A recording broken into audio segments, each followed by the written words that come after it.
So, last time we have discussed about the talent acquisition and management in the introduction, and then we have talked about that there are the different types of the dimensions. What are these dimensions? That we have started with the planning is there. So, how to plan the transformational dimensions of the talent management.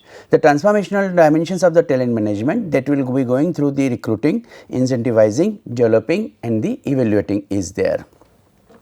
So, first I would like to take the planning. In the planning we talk about the right mix under the constraints are there. So, what does it mean in the right mix? Right mix means that is the what will be the workhorses, what will be the stars, those who are having the high potential and high performance and those who are having the high performance, but low potential. So, we have to take the right mix of these type of the candidates, so that whenever we are planning for the talent management, we should be able to understand how we will be converting this mix, maybe the 80-20, maybe the 70-30, how we are going to use this percentage, so that there will be the right mix is there. Because only talented employees, that will not be enough, they will be requiring certain workhorses also. A combination of the talented employees with the workhorses, that will solve the our problem. Now, here it is required strategic for the public and private sectors. Now, the different organizations, they are having the different types of these practices. So, whenever we are talking about the private sectors are having the strategies, that is there might be the chances of the retention of the talent is less, comparatively less as compared to the public sector is there, because the people, those who are joining the public sector, the one of the major factors is found, that is about the job security.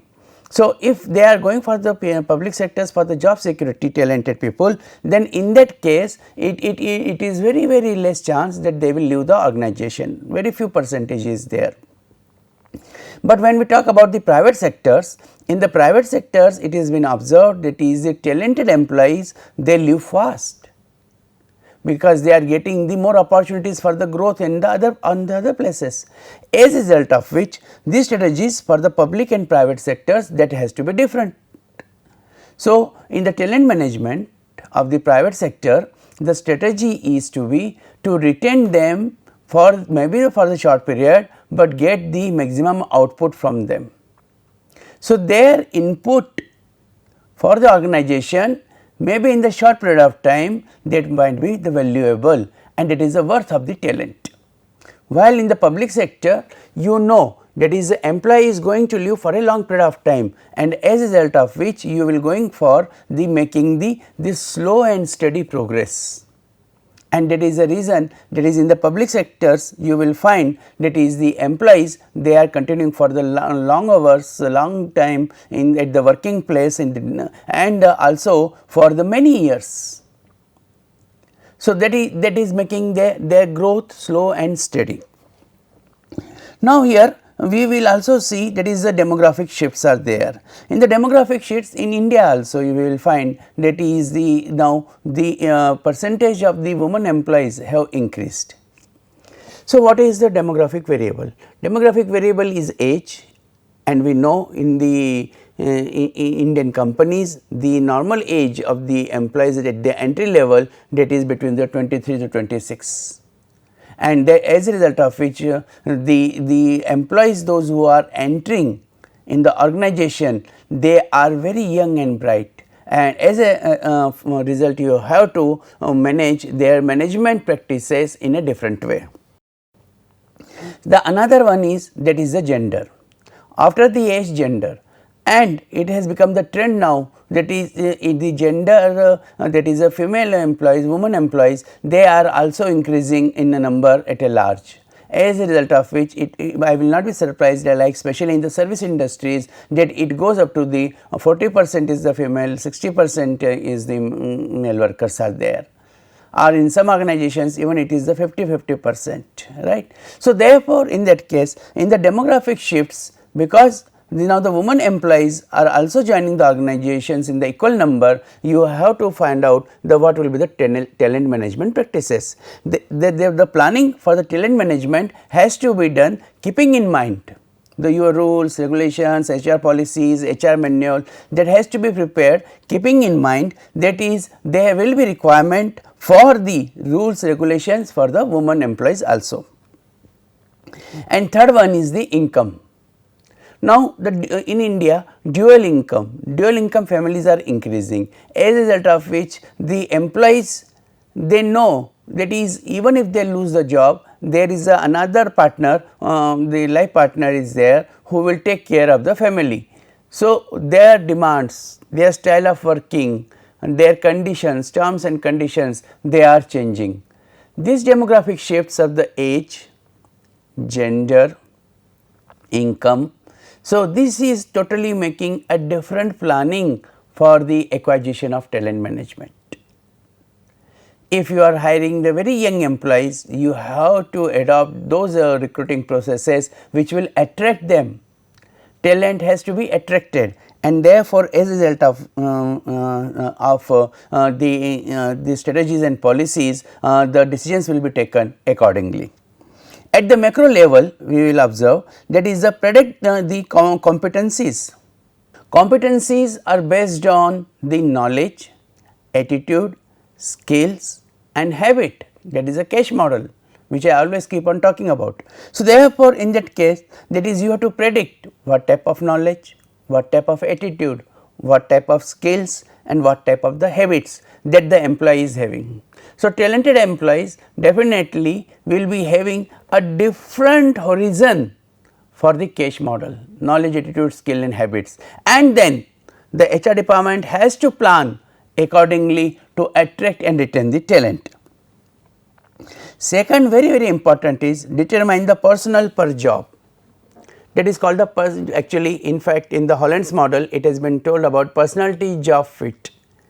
Every personnel is joining the job with a particular personality and his persona that will decide the retention and success of the employee in the organization.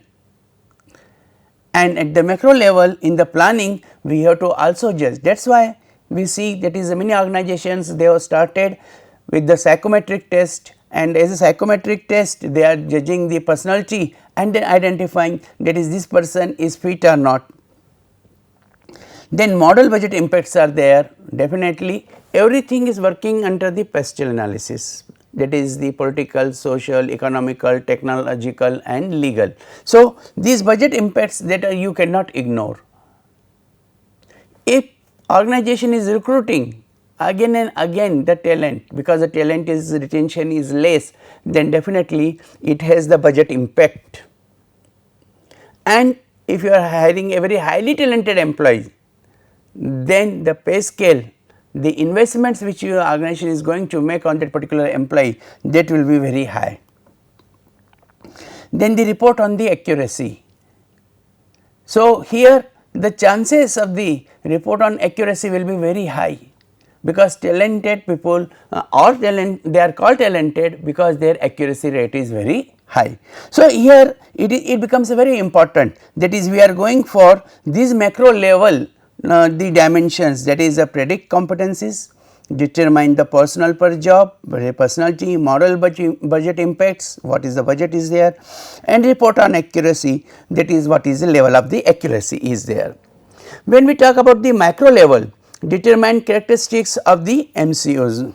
So, there it becomes very important, that is the micro level competencies observations that has to be decided on the basis of the what the individual's personality, what individual's performance and what is individual's potential.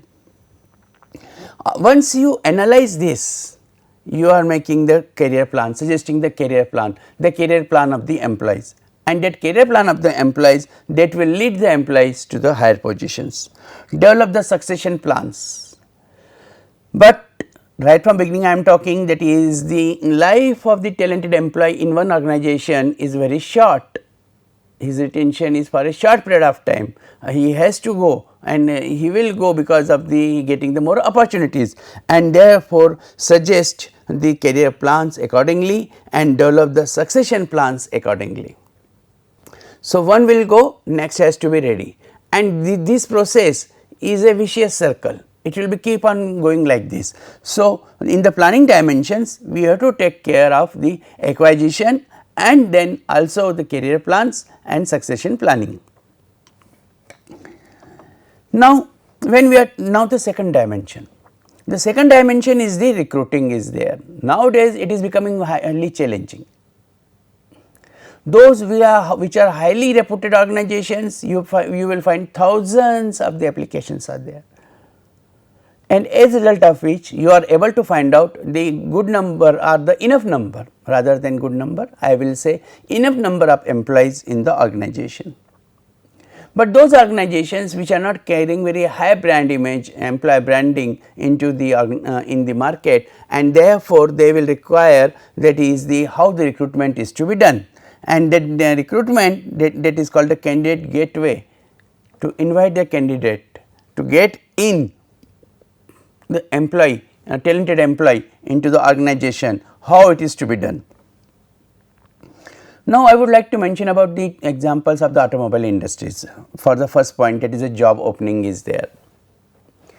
It depends of the nature of organization, technology management, how you are able to develop that particular organization structure. If your technology management is very strong, the number of employees required will be less. I would like to take the example of the Maruti vis-a-vis Hyundai. When I have visited the Maruti, I found that plant, that is the number of employees are much more as compared to after 3 months when I visited to the Hyundai Seoul, and then there I found that is the manpower used, manpower planning is totally different, because they are using the artificial intelligence, and many jobs, especially high risk job, high safety jobs, that has been done by the robot.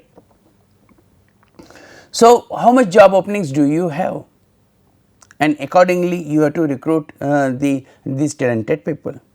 Manage job postings, this is also very important. I would like to take an example. In my one training program to the cement industries, I found that is that young trainees, they were not very happy. The reason was that is they were in campus selected for a X profile, and they have been placed on the Y profile. To be specific, they have been selected for the plant technical jobs, but when they joined, they have been given the marketing job.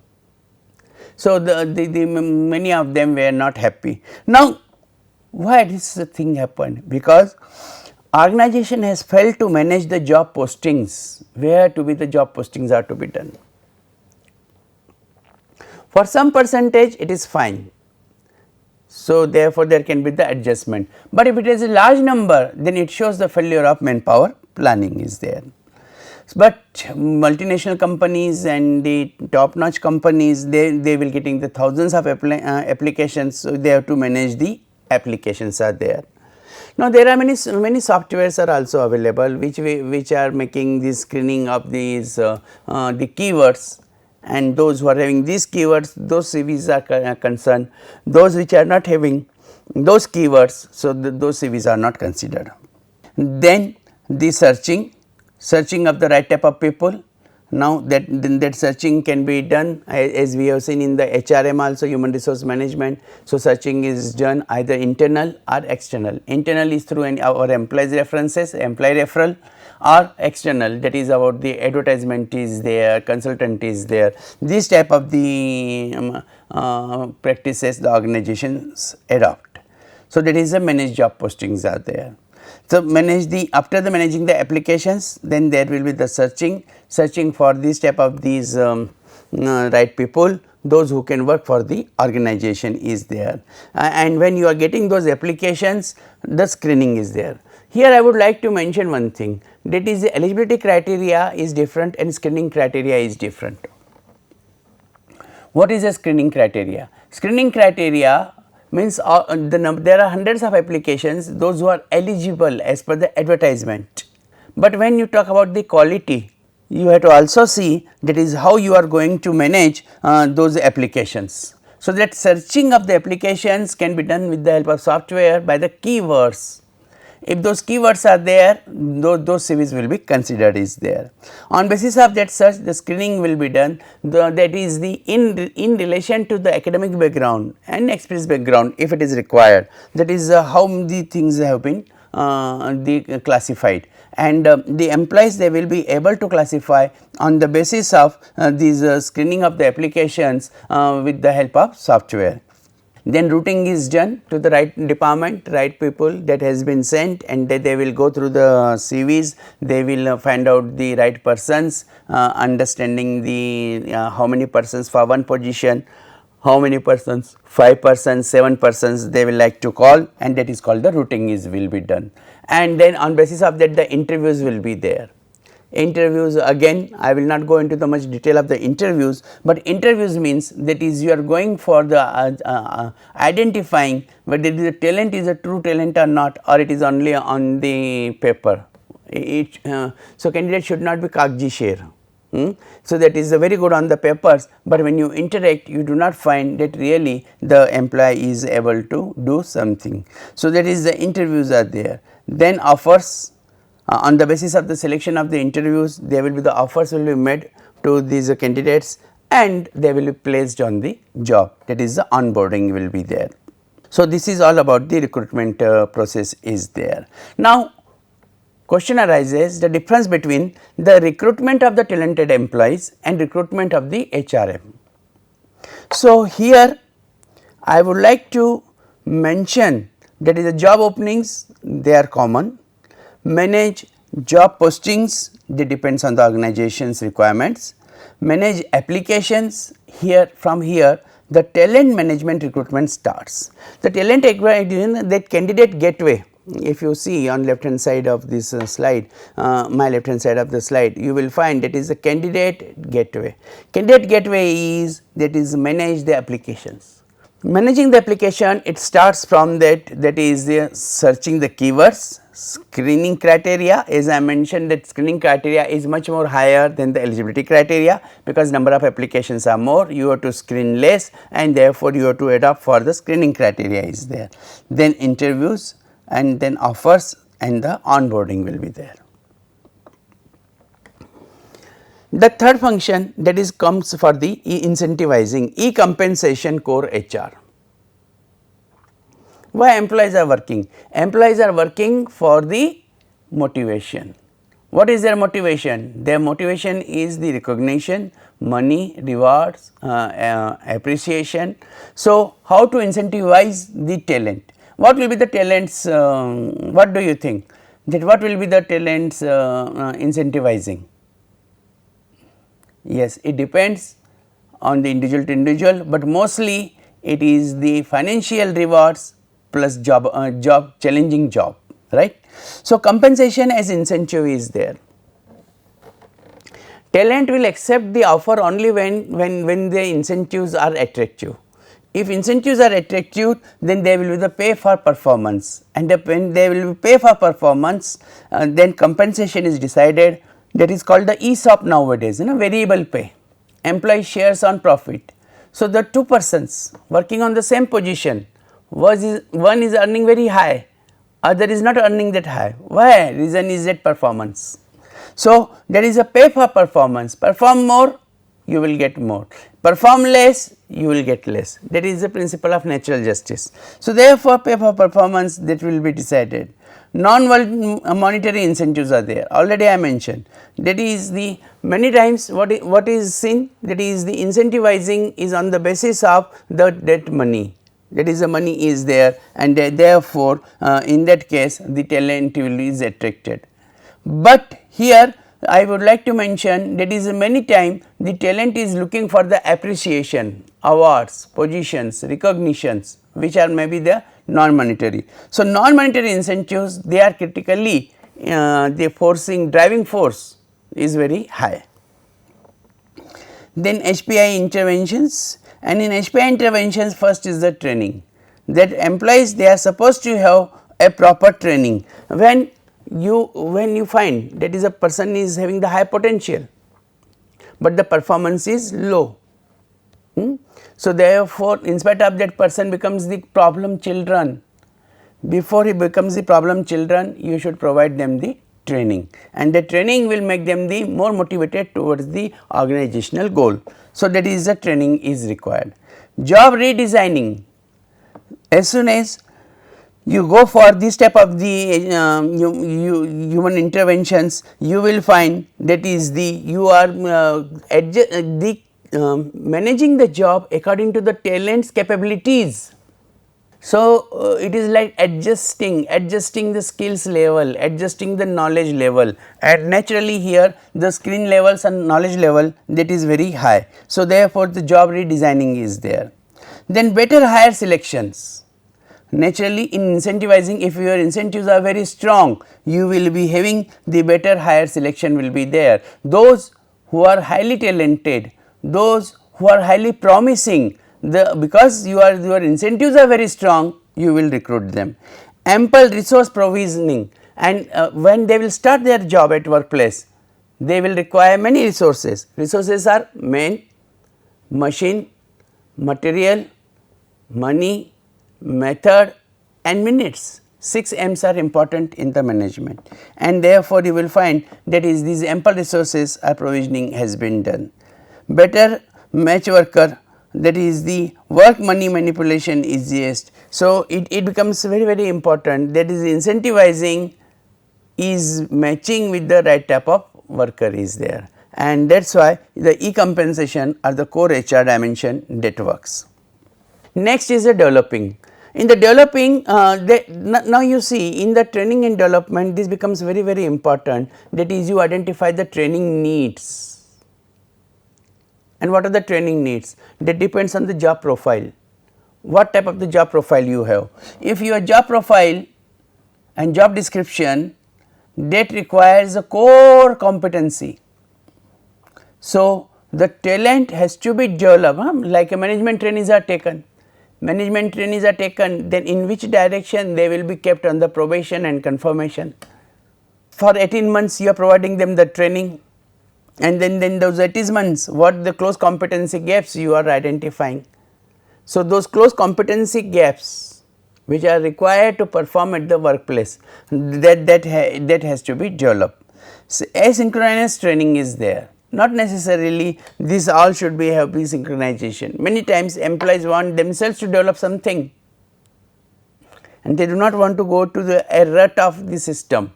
And here those organizations which are leading organization, professional organizations, what they do, they allow that asynchronous training is there.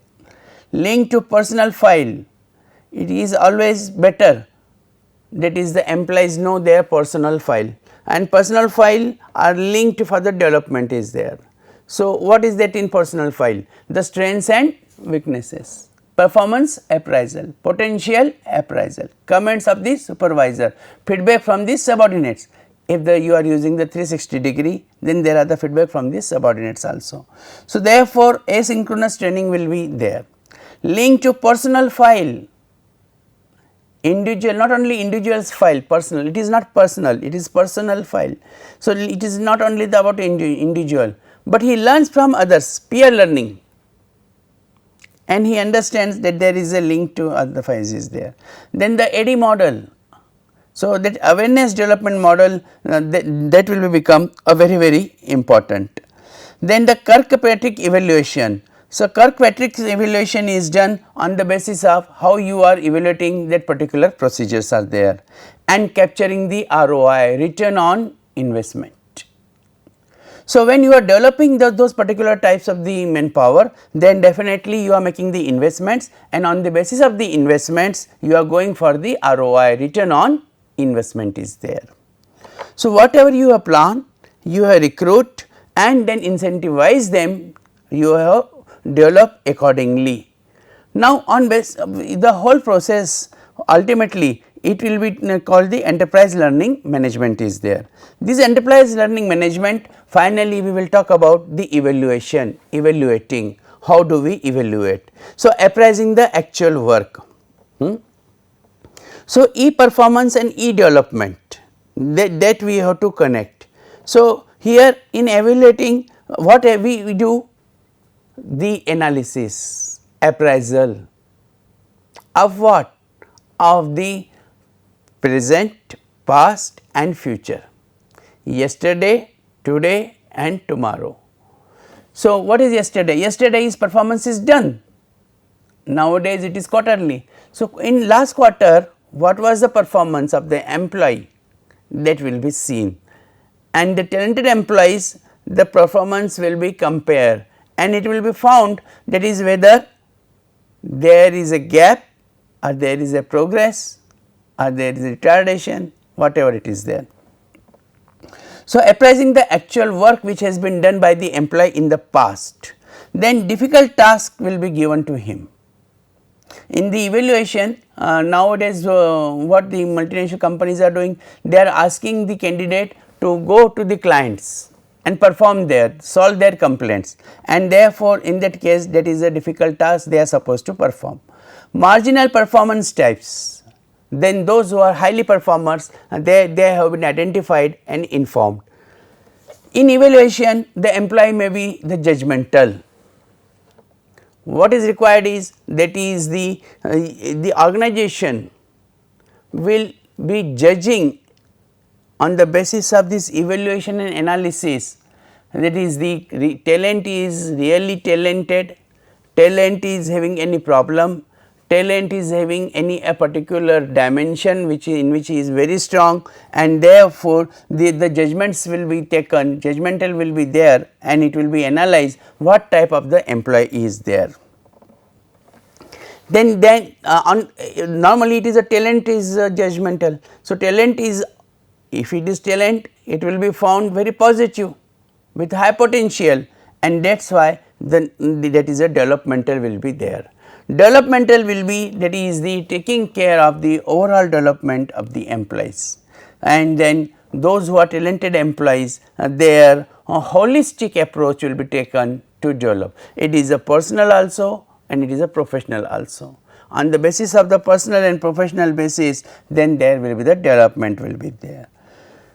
The final point in the evaluation is multiple evaluation processes. Like you see, for the MBA students also what we do, we keep on giving them the midterm, then the case study analysis, then the quizzes are there, then the presentations are there, then the live projects are there, then the written assignments are there. So, why we keep these different components? So, that is a multiple evaluation processes. On the basis of the multiple evaluation processes, we understand that what is right and what is wrong, what is high, what is low, how is the employee, the mental and physical health of the employee, that we can evaluate, and that is the HR department will take care of the employees, that is the whatever the difficult task was given to them, what was the normal comment on those particular tasks, and whether it was a judgmental or it was a developmental. If it is judgmental,